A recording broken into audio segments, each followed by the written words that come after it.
الحمد لله نحمده ونستعينه ونستغفره ونؤمن به ونتوكل عليه ونعوذ بالله من شرور أنفسنا ومن سيئات أعمالنا من يهده الله فلا مضل له ومن يضلله فلا هادي له ونشهد أن لا إله إلا الله وحده لا شريك له ونشهد أن سيدنا وسندنا وإمامنا وشفيعنا ومولانا محمدا عبده ورسوله قال الله تبارك وتعالى في القرآن الكريم أعوذ بالله من الشيطان الرجيم بسم الله الرحمن الرحيم أولم ير الذين كفروا أن السماوات والأرض كانتا رتقا ففتقناهما وجعلنا من الماء كل شيء حي أفلا يؤمنون صدق الله العلي العظيم محترم بزرگوں اور عزیز ساتھیوں، اس سے پہلے والے رکوع میں یہ بات اللہ رب العزت نے ارشاد فرمائی تھی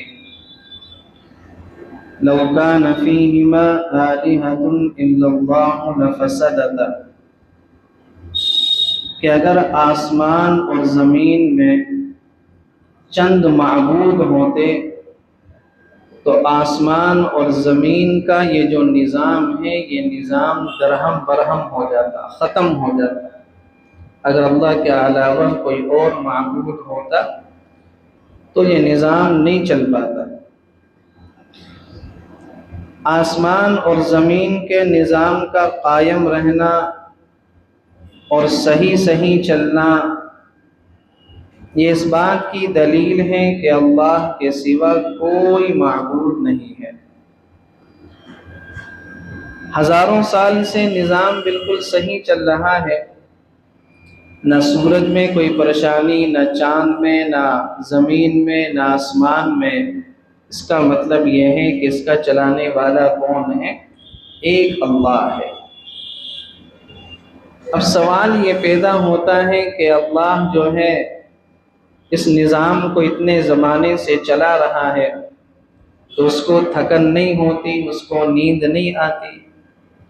اس کا بھی جواب اللہ نے قرآن میں دے دیا، اللہ لا الہ الا هو الحی القیوم، اللہ ایک ہے، اس کے سوا کوئی معبود نہیں ہے، وہ حی ہے، قیوم ہے۔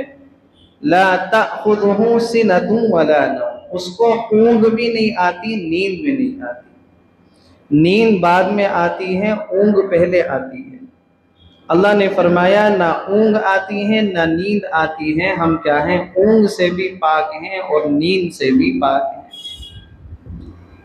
حالانکہ یہ جو بات ہے وہ انسان کے ساتھ لگی ہوئی ہے، انسان کو تھکن بھی ہوتی ہے، نیند بھی آتی ہے، اونگ بھی آتی ہے۔ یہ ساری جو کمیاں ہیں وہ انسان کے ساتھ جڑی ہوئی ہیں، لیکن اللہ ان تمام عیبوں سے بالکل کیا ہے؟ پاک ہے۔ فلائٹ جو ہوتی ہیں، ہوائی جہاز، ایک جہاز میں 350، 400، 500 مسافر بیٹھا کرتے ہیں، لیکن چونکہ انسان کے ساتھ نیند کا مسئلہ لگا ہوا ہے، اونگ کا مسئلہ لگا ہوا ہے، تھکن اس کے ساتھ لگی ہوئی ہے، تو ان مسافروں کی حفاظت کی وجہ سے ہر پائلٹ کے لیے، ہر جہاز اڑانے والے کے لیے یہ قانون ہے کہ وہ 8 سے 9 گھنٹے ہی فلائٹ اڑا سکتا ہے، اس سے زیادہ نہیں اڑا سکتا۔ 8 یا 9 گھنٹے، اس سے زیادہ نہیں اڑا سکتا وہ فلائٹ، یہ قانون ہے۔ بہت سے بہت 10 گھنٹے اڑا سکتا ہے، اس سے زیادہ فلائٹ وہ نہیں اڑا سکتا۔ کیوں؟ اس لیے کہ اس کے ساتھ نیند کا مسئلہ ہے، تھکن کا مسئلہ ہے، اونگ کا مسئلہ ہے، اس کو آرام کی ضرورت ہے۔ سال کے اندر 8,760 گھنٹے ہوتے ہیں، تقریباً 9,000 کے آس پاس گھنٹے ہوتے ہیں، اور یہ قانون ہے کہ ہر پائلٹ ایک سال میں 1,000 گھنٹے ہی جہاز اڑا سکتا ہے، اس سے زیادہ نہیں اڑا سکتا۔ یہ قانون 1,000 سے زیادہ نہیں اڑا سکتا۔ بقیہ گھنٹے جتنے ہیں، بقیہ ٹائم جتنا ہے، اس کو کیا کرنا ہے؟ آرام کرنا ہے۔ اور جو فلائٹ لمبے فاصلے کی ہوتی ہیں، 18 گھنٹے کی فلائٹ، 11 گھنٹے کی فلائٹ، 20 گھنٹے کی فلائٹ جو ہوتی ہیں، سب سے لمبی جو فلائٹ ہے وہ نیو یارک سے سنگاپور کی ہے، 19 گھنٹے کی فلائٹ ہوتی ہے۔ اس فلائٹ کے اندر جہاز میں 4 کیپٹن ہوتے ہیں، 4 پائلٹ ہوتے ہیں اس کو اڑانے والے، سب وقفے وقفے سے اس کو اڑاتے ہیں۔ کیوں؟ 500 جو مسافر جہاز میں بیٹھے ہوئے ہیں ان کی حفاظت کا مسئلہ ہے، اور پائلٹ کے ساتھ کیا عیب لگا ہوا ہے کہ اس کو نیند آ سکتی ہے، اس کو تھکن ہو سکتی ہے۔ اللہ رب العزت اس کائنات کے نظام کو ہزاروں سالوں سے چلا رہا ہے، اور اس شاندار انداز سے چلا رہا ہے کہ کبھی کوئی مسٹیک نہیں ہوتی، کبھی کوئی حادثہ نہیں ہوتا، ہر چیز اپنے وقت پر آ رہی ہے، اپنے وقت پر جا رہی ہے، اپنے وقت پر نکل رہی ہے، اپنے وقت پر ڈوب رہی ہے، کوئی مسئلہ نہیں ہوتا۔ تو اس سے کیا پتہ چلتا ہے کہ آسمان اور زمین کا معبود کون ہے؟ ایک ہے، اور وہ کون ہے؟ اللہ ہے۔ اب اللہ رب العزت نے یہ تو گزشتہ رکوع میں بات بیان فرمائی تھی، اب اللہ اس بات کی دلیلیں پیش کرتا ہے کہ ہم ایک کیوں ہیں، اس پر اللہ رب العزت نے دلیلیں پیش کی ہیں، وہ دلیلیں سنیں۔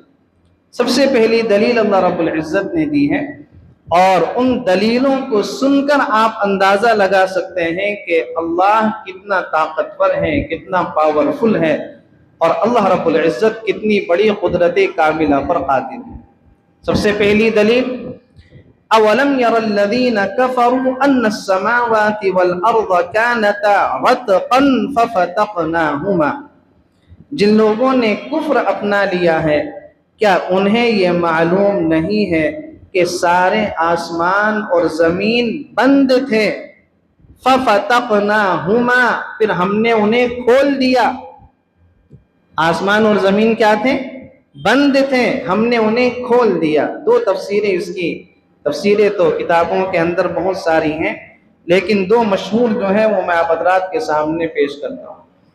سب سے پہلی تفسیر یہ ہے کہ آدمی کو، انسان کو زمین پر بسانے سے پہلے یہ آسمان اور زمین چپکے ہوئے تھے، اللہ نے ان کے بند کو کھول دیا، اللہ نے ان کے بند کو کھول دیا۔ یہ پہلی تفسیر ہے۔ دوسری تفسیر جو حضرت عبداللہ ابن عباس سے مروی ہیں، جو سب سے بڑے قرآن کے مفسر ہیں، انہوں نے فرمایا کہ اس کی تفسیر یہ ہے کہ انسان کو زمین پر بسانے سے پہلے نہ آسمان سے بارش ہوتی تھی، نہ زمین سے غلہ نکل کر آتا تھا۔ جب اللہ نے انسان کو زمین پر بسایا تو آسمان سے بارش کو بھی برسایا، اور زمین سے اللہ رب العزت نے پیداوار کو نکالا، کھیتی کو نکالا، اور زمین کی نشو و نما کو اللہ نے کیا کر دیا؟ کھول دیا۔ یہ ہے، اللہ نے فرمایا کہ زمین اور آسمان کیا تھے؟ بند تھے، ہم نے انہیں کھول دیا، کہ نہ آسمان سے بارش ہوتی تھی، نہ زمین سے غلہ نکلتا تھا، اور ہم نے ان دونوں کے بند کو کیا کر دیا؟ کھول دیا۔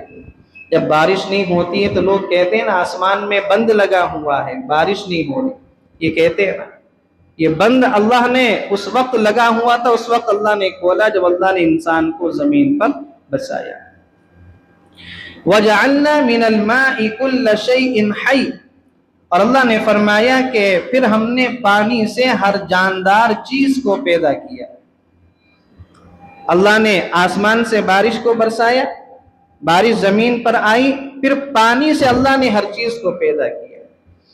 جتنے بھی جاندار دنیا کے اندر موجود ہیں اللہ نے ان کو 4 میٹیریل سے بنایا ہے۔ کتنے میٹیریل سے؟ 4 چیزیں اصل ان کے خمیر کے اندر شامل ہیں: آگ، پانی، مٹی، ہوا۔ یہ 4 چیزیں جن کو عناصر اربعہ کہا جاتا ہے شریعت کی اصطلاح میں، ان میں سے ایک کیا ہے؟ پانی ہے، کہ ہر جاندار کی تخلیق میں پانی شامل ہے۔ ہر جاندار کی تخلیق میں کیا ہے؟